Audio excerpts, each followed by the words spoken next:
Alright, so if you have a Mercedes and it is randomly just shutting off after it reaches operating temperature, so you're just driving down the road, go up to a stoplight, engine shuts off, or you're just driving along and the engine shuts off and then it won't crank back up until the actually engine cools completely off.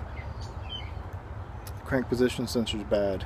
It's held in by one bolt, and that is an E8 or an E10 star bolt.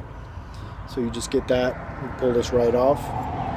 When you get your replacement, I'll put this part number below for this is an E430. Make sure that you have the right, you want to pull it out and look at it, because this one has the two connectors, like two pins connect on each side. And you want to make sure, because there are different versions of this. I'll put the model here, but even if you look up the part numbers, they will screw you anywhere you go.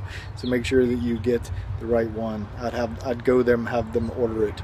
I got mine from AutoZone. I made them pull it up and made them pull up a picture so I could look at it and get the right one.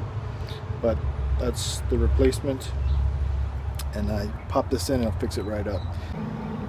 Alright, so to replace the crank position sensor in a Mercedes, so it is on the transmission, back of the engine over here. You're going to need either an E8 or an E10, which is the star.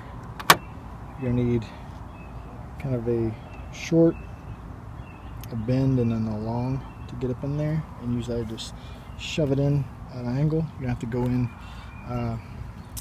pretty much blind. Everybody says that. It's back here, and I'll show you a picture of it before it has the plug on it.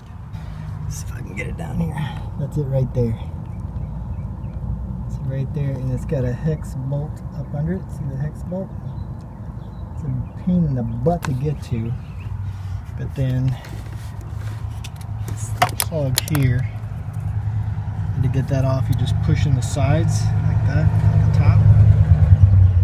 Pull it off. So that was it.